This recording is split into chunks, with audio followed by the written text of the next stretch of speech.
creative, if you're here, take some time today to write down, who could I partner with? But then also, who has resources that I need? Because listen, you're only limited by your own creativity. So get creative, take some time today. G'day, I'm Charlie, your online business manager. My goal is to assist small to medium business owners build their businesses with a focus on using the internet and online technologies in an appropriate and cost-effective manner. People hire me to take the stress out of managing their businesses and allow themselves to focus on what they do best. Guys, have you ever wondered about these virtual events you see advertised?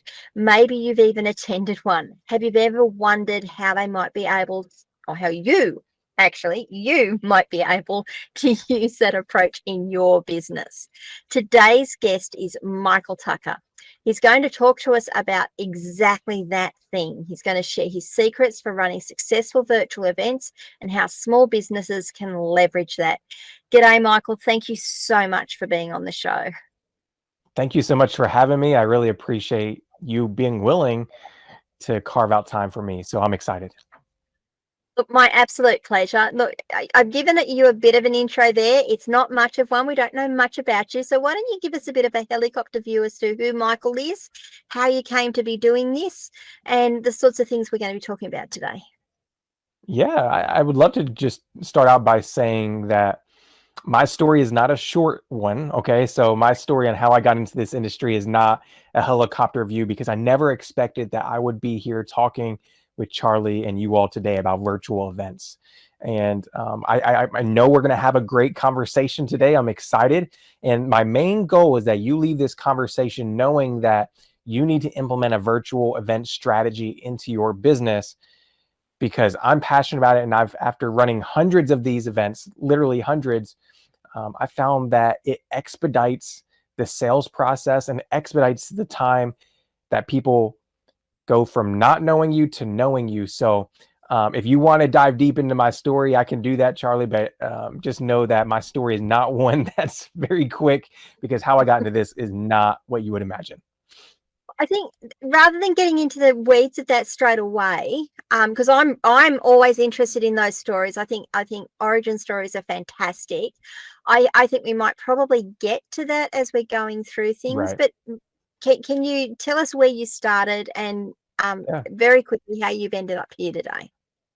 Yeah. So I started out, going to college for business management as well, helping businesses, grow to their full potential. And long story short, after helping a friend or two grow their business through different marketing efforts, different sales efforts, one of those marketing and sales efforts being virtual events, we helped one client, which I'll share that story in just a bit. One client make $750,000, so almost $1 million in about 10 months.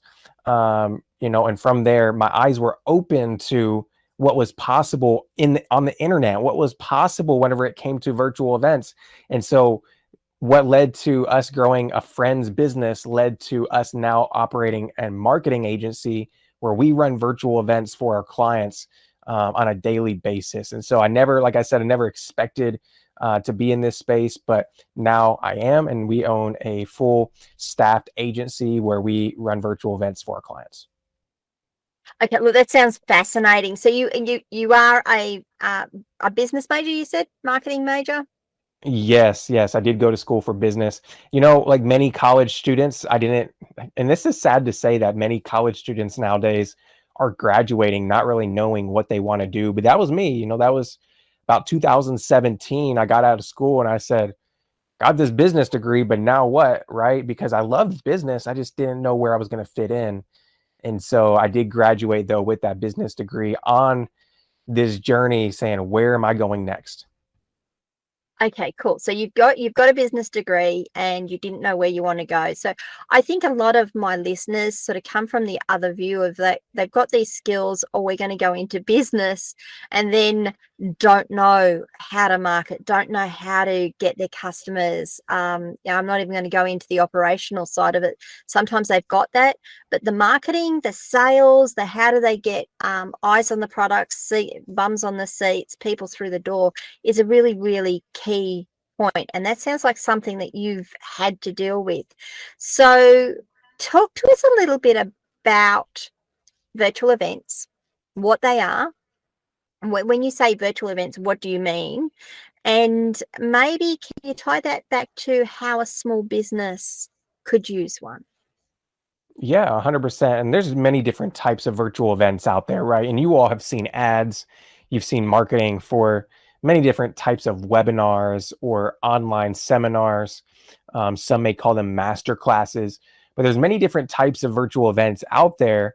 But in short, if you've never heard of a virtual event before, long story short, it's just a means of putting your potential customers, your leads, into a virtual room like this, whether it's a Zoom, whether it's a Google Meet, whether it's a webinar jam software, whatever that is getting your prospects into a room so you can educate them and sell them on a product or service. And so there's many different avenues to do that, many different terms, but we found getting people into a virtual room like this and being able to talk to them face to face. Like, I'm talking to Charly, you're all the way in Australia, I'm in the US.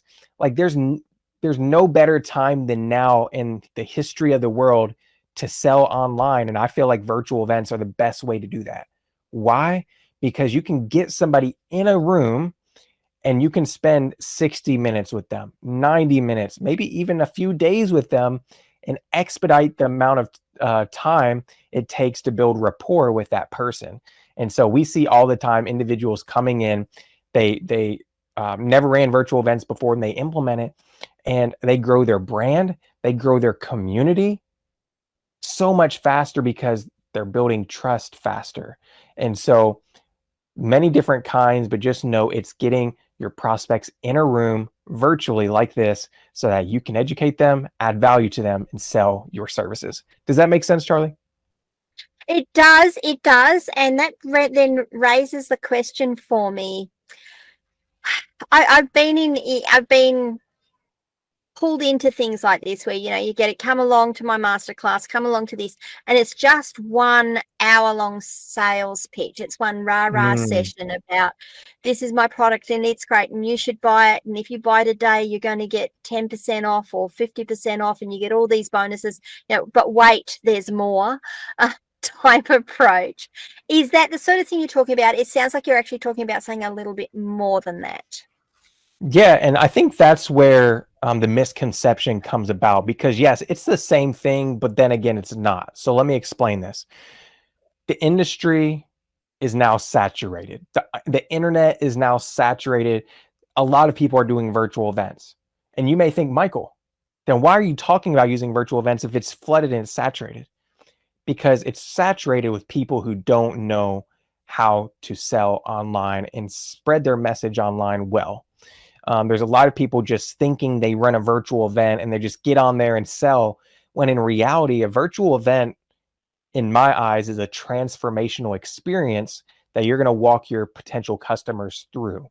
And so, yes, I've been a part of those too. I've been a part of webinars where it's only about 10 minutes of training and then about 60 minutes of selling. But one thing I'll say to that is, number one, how can you set yourself apart? How can you craft a better experience, is what we teach our students and our clients. How can we build an experience where people come in with real expectations, and then by the end of it, they leave asking, wow, how can I work with you? What do you have to sell me? And so there's a difference between the people that just come in, sell. There's no real value add, because the word value is getting thrown around a lot. And you guys probably see it on the internet. Just add value, add value, add value. But what does it truly mean to add real value to somebody?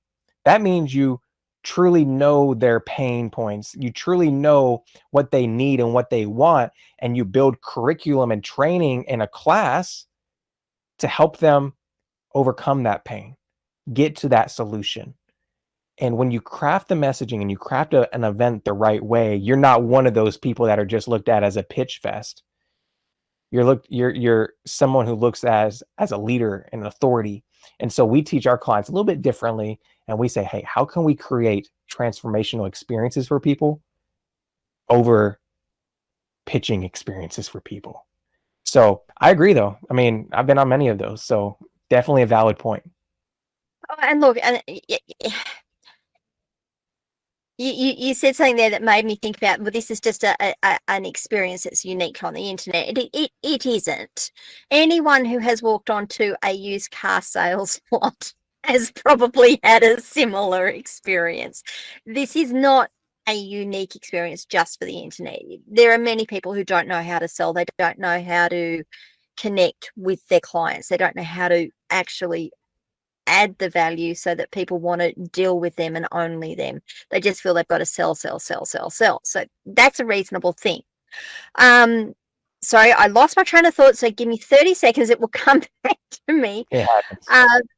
What I hear, I know where it was. I know what I'm hearing you're saying, though, is that these virtual events are more like if someone was to walk through the door of your business and you were to start talking to them about what it is they're looking for, how it is you can help them, generating that rapport. Because you're really a good salesperson, the first thing they do is generate rapport, and then they find out what the client's looking for, and then they start to try and work out whether their products and services will suit that client. Exactly.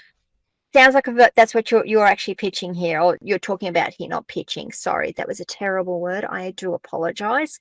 But it sounds like that's what you're advocating here, is that this is about your virtual showroom, your virtual storefront. Yeah. Now, does that mean they have to be in the room with the people all the time? I mean, how does it work when you've got someone who's sitting here in Australia and they're like, yeah, just come in and I'll talk to you about all of this? Do you set up personal meetings? Do you do one-on-ones, like similar to like what we're doing here, except I'm interviewing you and we're talking about stuff?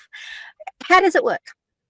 Yeah, great question. So there's many different ways you can attack this, right? There's many different ways you can execute a virtual event. For a lot of online entrepreneurs that I coach that are new and they've never ran a virtual event before, never ran anything like a webinar, masterclass, what I tell them is to start out just doing something like a free 30 to 60-minute class, right? Because it's easy to go on, and now I wouldn't say it's easy for everybody, but it's easy for a lot of people to jump into a Zoom or a Google Meet and teach and just be in there for 30 to 60 minutes. Now, a 5-day virtual event, a 3-day virtual event, that's a little bit different, right? That takes a lot of reps and a lot of skills to get up to that point.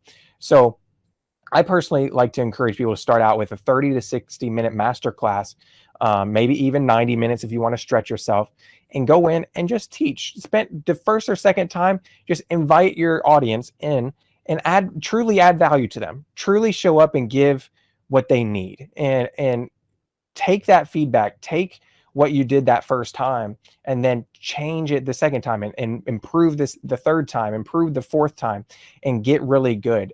Because yeah, you can do one-on-one events like this. You can do multiple, but I like the power of leverage, right? I like leveraging my time, and I'm sure you do as well, Charly. I mean, we all have limited time in a day.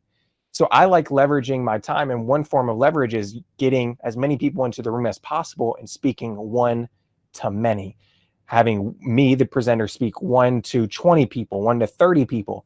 And that's how you can accelerate your income. Ultimately, is instead of selling 1-to-1, which I love people who advertise book a call funnels, or maybe some of you all have heard them as VSL funnels, where somebody watches a video and then books a call with you. That's cool. But I want to make good use of my time. So why not sell 1 to many, one person, me, to 20, 30, 40, 50 people? And some people are like, Michael, I don't know if I can get 50 people in a room. I get it. I get it. But what if you just had 10? People are like, I'm not going to show up for 10 people. Listen, I actually had one event that I ran last year. I don't run events often for myself, but I just said, I'm going to try it. I had 12 people in the room, just 12. I made $40,000 for my business. $40,000. I don't know about you all, but in 1 week, $40,000 is pretty sweet, right? Now, I don't know, maybe some of you all are making $1 million a week, but for me, that was amazing. So just remember, it's not about the quantity of the people in the room as much as it is about the quality of the people in the room. I'd rather have 10 of my ideal target customers over 100 that are not even close to being my customers. So if I was you and you're starting out, wondering how to run virtual events, start out just running classes in a Zoom. You can get a Zoom account for free. Invite your audience to join in, and you just teach them and train them, and then be upfront and honest. Because I think where Charly, and I'll end my thought with this. I think where you were saying, people jump into these classes and it's just pitch, selling. I think a lot of times the host, you, me, whoever's hosting that class doesn't set the expectations up front enough. And so what I tell people is, hey, set expectations up front when you start your class and say, hey, I'm going to teach you as much as I can in this short time we have together. But at the end, if you want to continue working with me or together with me, we're going to go ahead and I'm going to be talking about this unique opportunity. It may not be for you, and that's okay. But I only have a limited time with you today, so I'm going to give you as much time as possible. And at the end, I will be talking about how we can lock arms together. Is that okay? And then most of the time people say, yes, let's do it. So long story short, you can do this even if you're just starting out. I truly believe it because I've done it. My clients have done it. So take the leap and try it out. So there's a couple of things there that you actually said, and thank you so much for covering that. There's a couple of things there that you actually said. I have a question that I'm going to ask at the end of this. I hope I remember it by the time I get there. But one of the things you said is like, I'm not going to do this for 10 people. And what sort of hit me there was, you do it for one person. If one person walked through the door to talk to you, you would do it for one person. Isn't doing it for 10 people just as good, if not better? Which brings me to my question. So we're talking about businesses here who are busy delivering their business. They're delivering the services, delivering products to their clients. When you're talking about doing a virtual event, how do we go? Are you saying that they need to take the time out to go and teach this class in person? Do they put up what do they do? Do they put up a form? Do they put up a sign-up form in their shop? Yeah. How does it work? Yeah, great question. You can make this as simple as or complex as you want. You can throw up something as simple as a Google form, seeing who's interested, right? Or it could be as complex as you building an entire sales funnel inside a software like Go High Level or something like a clickfunnels.com, right? I would say if you're here and you're just starting out, start with something like a Google form. Just say, hey, if you're interested in this class, fill out this Google form with your name, email, and phone number, and I'll message you the link or I'll email you the link, right?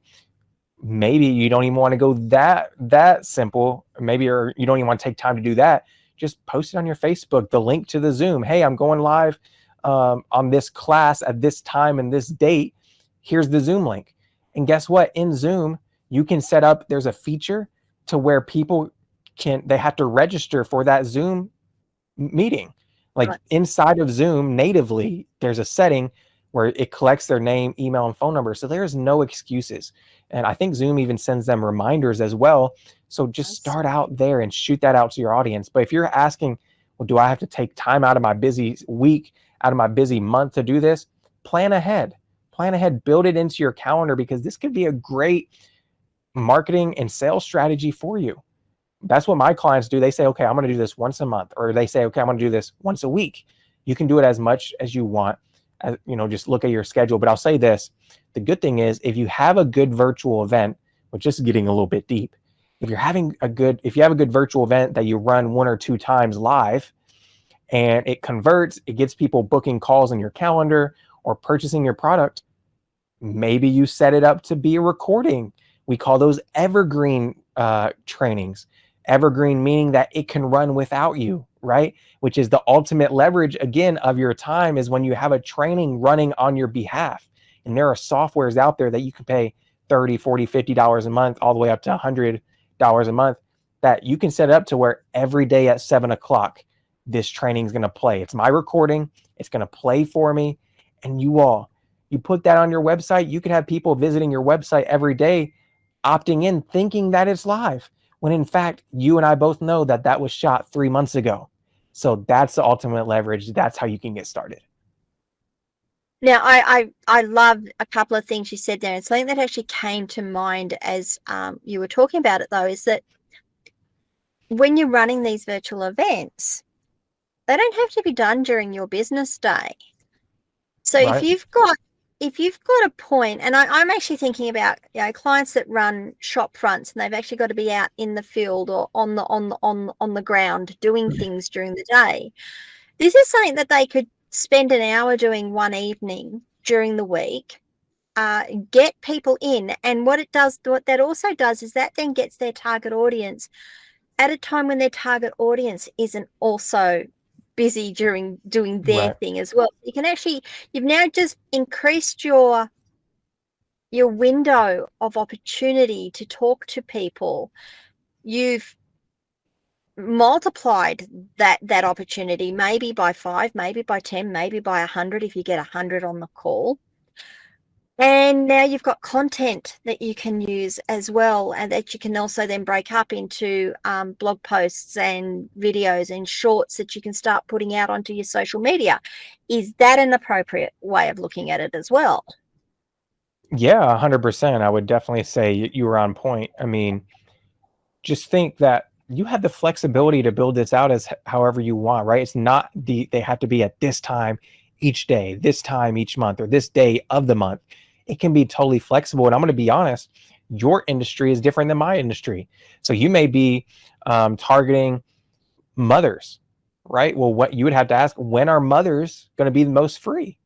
Whereas my audience may be attorneys or lawyers. When are they going to be the most free? You know, so yes, it's different for every industry. It's different for you and your niche. So you need to ask, when are my people and when am I most available? And so, yeah, we have some clients that run their virtual events throughout the day, like at lunchtime. Some of them run it in the evenings whenever their audience is off work, you know, and able to tune into something like that.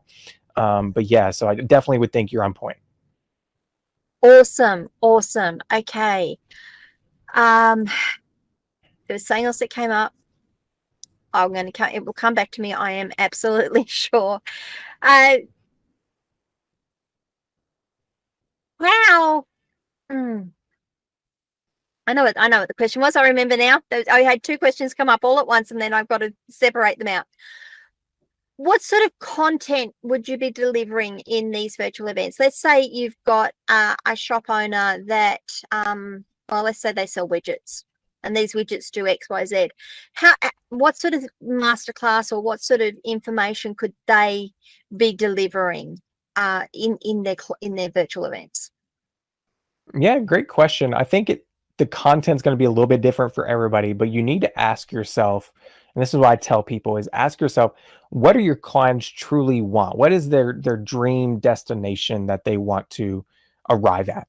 So let's just imagine, I'm going to use the health and fitness industry as an example, because it's at the top of my mind. Let's imagine that someone was here and you're a health and fitness coach, or maybe you sell health and fitness supplements, because I know a lot of people do that. Well, you know that your customers, they want to lose 30 pounds. They want to be able to run with their kids again.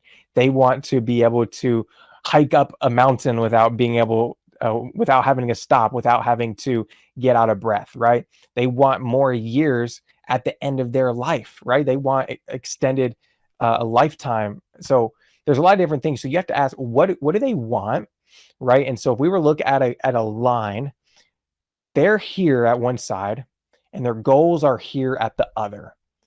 So you have to ask, how can I craft and create content in between on this line, right? From where they are and where they want to be. How can I craft content that's going to help them get closer? And the thing about your virtual event is they may not be able to get all the way to their goal on the class. We know that, right? Like someone in the health and wellness industry they're not going to be able to show up to a class and then 90 minutes later they're going to lose weight. But you can give them the content and a part of the plan on how to get there. So maybe if you're a health and fitness coach or you sold supplements, maybe you had content laying out, okay, this would be a plan and this is some things you need to do to be able to lose that weight. So maybe step one, I would be talking about, hey, you need accountability, right? Because you and I both know it's hard to go to the gym by yourself. It's hard hitting that whenever that alarm clock wakes up every morning. It's hard hitting that alarm clock and making the decision to get out of bed and go to the gym. So maybe you craft content on, okay, you need an accountability partner. Okay, now you need to maybe eat healthier. And these are tips and tricks and strategies on the diets that I like to lose that weight. And so you're moving them closer. These are all things that are going to help them get to that goal. And so we craft the content with their goal in mind, their needs, their wants in mind, and that's how you package it. So for example, we have a client who does life insurance sales. Okay, so he teaches people life insurance, or he teaches people the importance of life insurance. Life insurance is the most boring thing ever, right? The most boring thing. Nobody wants to sit here, and you and I do not want to talk about life insurance right now, I'm sure. But what he's done is he said, okay, for those that do buy life insurance, what is their motivating factors behind it? Okay, they want security and safety in case a loved one passes away or they pass away. And so he crafts all these and he crafts all their needs and wants, bundled them up. He said, okay, let's build a presentation that educates them and informs them on how they can become secure, how they can overcome, the fear of what could happen if something did go wrong. And so ask yourself, what do my clients want? What do my customers want? Truly, what do they need? And then how can I craft content to get them closer? And so it sounds simple, but I promise you, it does take some time. If you really get into the weeds of everything, it should take you some time, because if you are taking time to do that, that means you're really diving into their true needs and wants, and you're truly caring about your customers and about the people that are coming through. So does that make sense? I hope I explained that well. And it absolutely does. And I think what really comes to mind there, I was thinking about it as you were talking. It's about, if you own a shop and you are selling a specific product or set of products, what are the things that people ask you the most about? What are the things that you spend your time repeating again and again and again, or going through? Or if you've got a high level of return on something, and that high level of return is because of a use error, not because the product's faulty, but because someone doesn't know how to use it properly. Those would be the really good things to start talking about in terms of how you use the product, why it's good, what it does for you, how you can start to see the improvements or the benefits of the product. Am I correct in that? yeah, that's definitely right. And so that's a whole nother different conversation we could talk about for another 20 or 30 minutes. But in short, yes, a lot of times people, they've tried stuff in the past that hasn't worked, right? Or maybe, so you're talking about products, they've tried these products, and you can use your virtual event, like you mentioned, to help them overcome the fear of that industry or that product, and be like, hey, we are different. This is how we've gotten this thing to work, or this product to work for us. And so, yes, I would agree. You hit the nail right on the head. Good job. Oh, thank you. Thank you. So there's a couple more questions that have come up. The one that I want to hit right now, you mentioned about it's going to take some time to get your content and to get your training right and to get that virtual event right. Where does someone start with that if they don't know how to put it together? Is it really as simple as they sit down and they write out their notes, they turn on their camera, they get on the Zoom call and they do it? Or should they be working with someone to help them structure their content and get that right? Yeah, I always think you should have a coach, right? I always think you should have a coach that can help you. But I'll say this, one of the best ways to start is by asking and taking a poll of your existing customers, what they need help with, or the people in your potential audience, what they need help with. So I tell a lot of my clients, especially when they're just starting out, take inventory of where your audience is at and what they need help with. And so if you have an existing email list, existing Facebook group or social media channel, maybe throw a Google form out there with a survey, or maybe you can post on your Facebook page, hey, I'm I'm hoping to create a product to help you do XYZ, or I have a product that helps you do XYZ. What are you experiencing in this industry right now? So going back to the health and wellness, maybe you made a post that says, hey, all you all that are looking to get healthier in 2024, what has been your biggest hurdle? Right. And so there, I'm hearing their needs. I'm hearing what they've struggled with. And you may have 3 people comment on your Facebook post. You may have 30, 40, 50. Or you can ask, hey, what if, for those of you all that are on your health and wellness journey, what has helped you the most? And they'll start telling you what has helped got them wins, what they love. And some people even share other programs. Hey, this is another program I bought recently and I'm loving it. And so you can look at your competitors and see what they're doing to win, right? And so I would say, yes, you can just write down and start taking notes and hop into a Zoom. But I like to do market research. I like to talk to my customers. I like to talk to people who are potential customers and really see what the market needs. Take some time to build that out and then sit down and then look at your content and say, okay, with all of this data that we have, all these responses, what content can I teach to get these individuals results? And then how can I also at the same time use this feedback to build a product and a service that is irresistible? Build out a product that answers all their questions, helps them overcome all their hurdles, so that when the time comes, they say, yes, that is for me. So it's okay. It can be daunting, but just take some time, do some market research. And then, and now you may be like me though. You may be like me. I'm a fast action taker. I just go out and do stuff. If that is you, go and do it. But just know that you may have to put in the reps a few times. You may have to go in, and something I say you always want to be learning, testing, tweaking, and repeating. So that's learning something new, testing it, taking the results and then tweaking it and making it better, and then repeating the entire process. Keep learning, keep testing, tweak the process, and repeat. Awesome. Okay. So I do like your idea of having a coach as well. I think that's a great idea. You should absolutely be talking to your target audience about what it is they're experiencing and what they want to hear. Nothing worse than putting all your effort into something that you think sounds really awesome and your target audience goes, yawn, I'm not interested.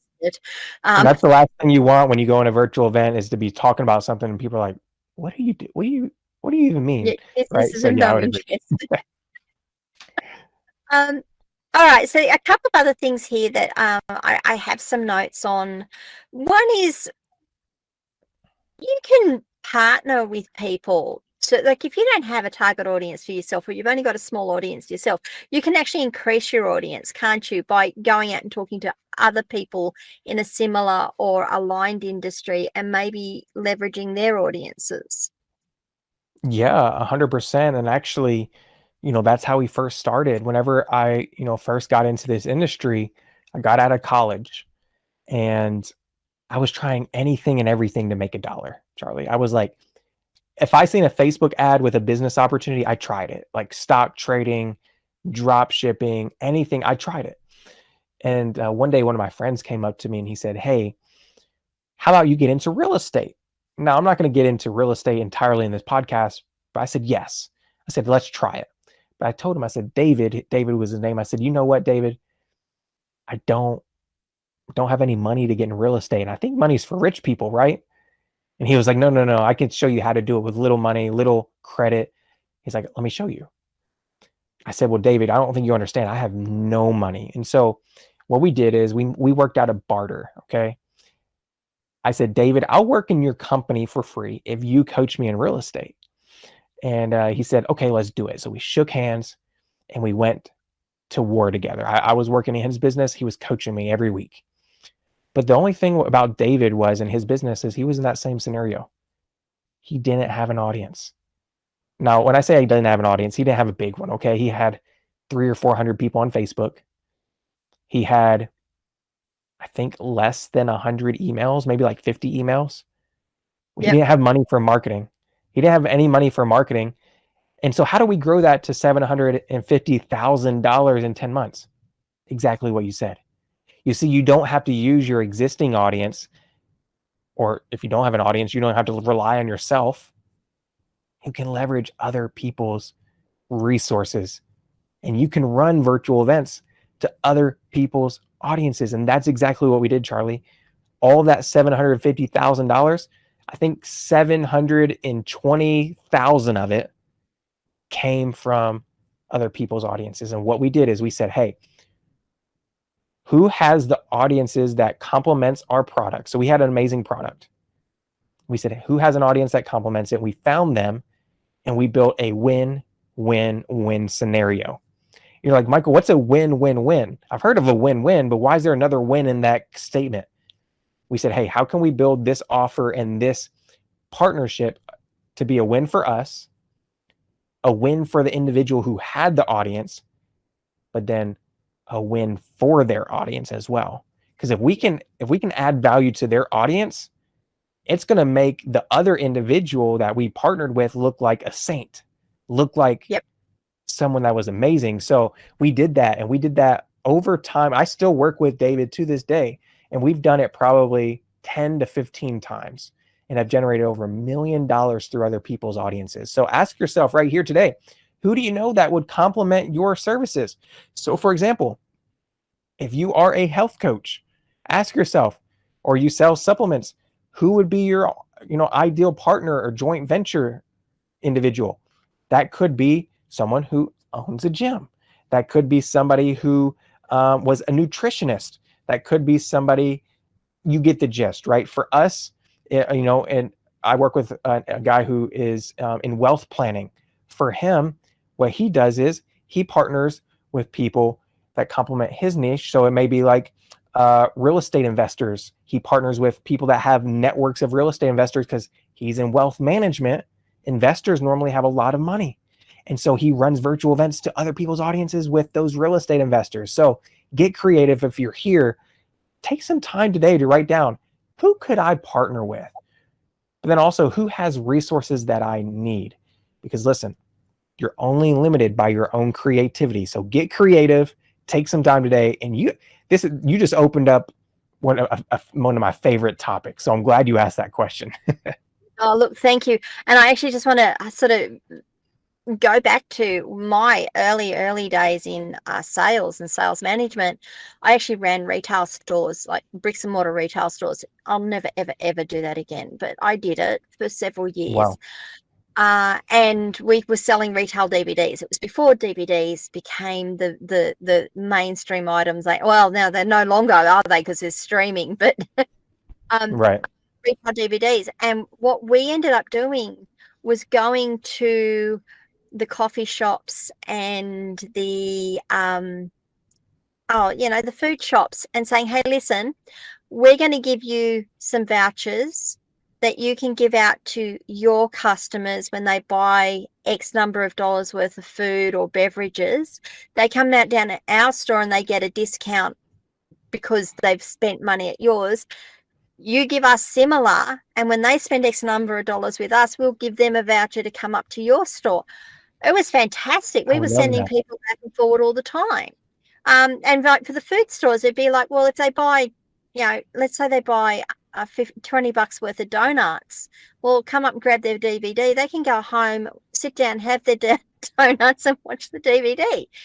It was working. It worked perfectly. And that's exactly the same sort of thing on a different level, in a different way, but it's exactly the same way. We were hitting other audiences that we wouldn't necessarily have got.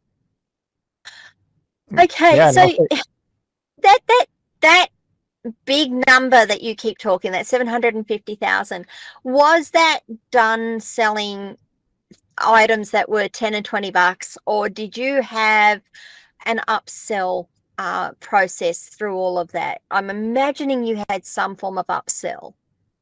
Yeah, it was definitely majority of that came through a program that was between, I think at first, we were selling a $5,000 or $6,000 service. So it's definitely easier to hit numbers like that when you're selling high ticket. Now you may be in an industry where you're selling a $5 or $10 service or product, and that's okay. I mean, we work with software companies that their software is $20 a month, $30 a month, $40 a month. you can use this in multiple different scenarios. But yes, for him specifically, it was a higher tier process, but we've helped people in almost every industry. Okay, awesome. Awesome. Glad to hear that. Now, before we're getting close to our time, but you did mention automating your virtual events. Is there anything else you wanted to add to that? Because we glossed over it in terms of you pre-record it, get people on. I think one thing that hits me with those is that it's put out there as we're going to be running this at 7 p.m. tonight, and then you get on, you're like, is this pre-recorded or not? Do you tell people it's pre-recorded? Do you how does that work? Yeah, great question. I think it depends on your strategy, what you would like to see.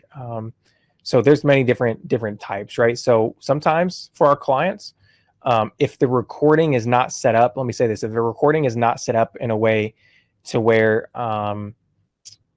it is like you can watch it and you can clearly tell that it's not live. Like, for example, if somebody's saying, hey, good morning, and they're watching it at night, then no, in those scenarios, we just tell them it is a pre-recorded training when they log in.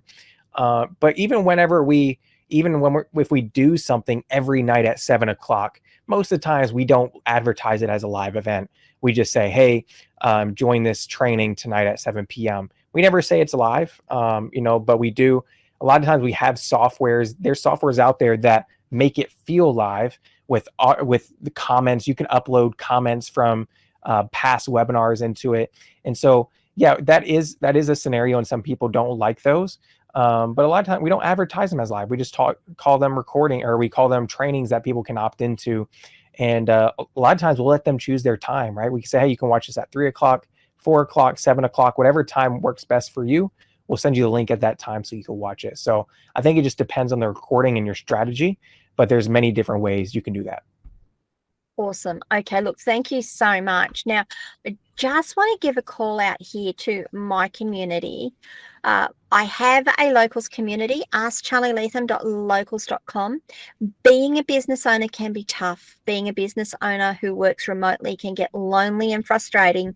It's why I started this community. It's a community for business owners that can be a bit like that water cooler of old. Some of you may not be even old enough to know what I'm talking about at the moment.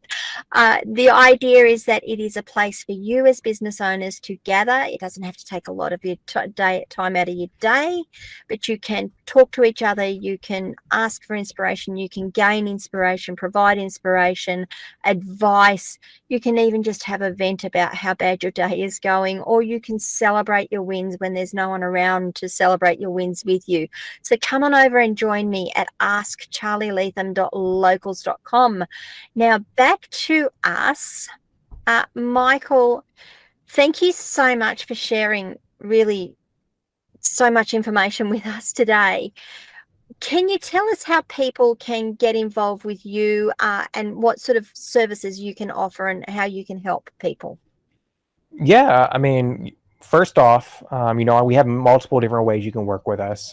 So what I like to do is I like to have personal conversations with people and really build relationships. I'm a relationships guy.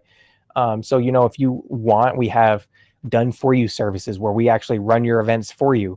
We have coaching, we have communities, we have many different things, just depending on where you're at in your journey. So, you can go to, if I'm allowed to plug a website here, you can go to thefunnelpros.com and book a call with me.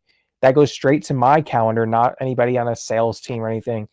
You and I can have a virtual coffee. We can talk about how virtual events would work for you.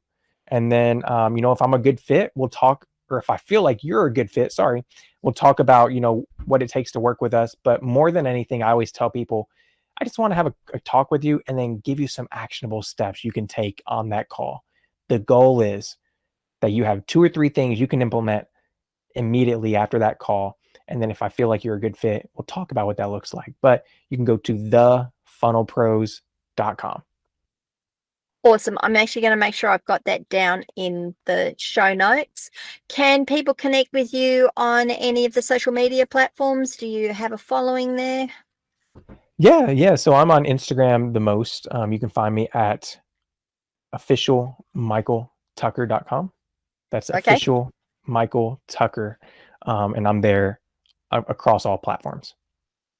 Awesome. I will look you up and put some links in for people so that they can connect with you. Look, thank you so much for spending the time with us today. Before we go, what is the one thing that you want people to take away from today's conversation? Yeah, I would say this: running virtual events can be scary when you've never done it before. Just take the leap. I promise you, you're going to gain such new confidence when you put yourself out there.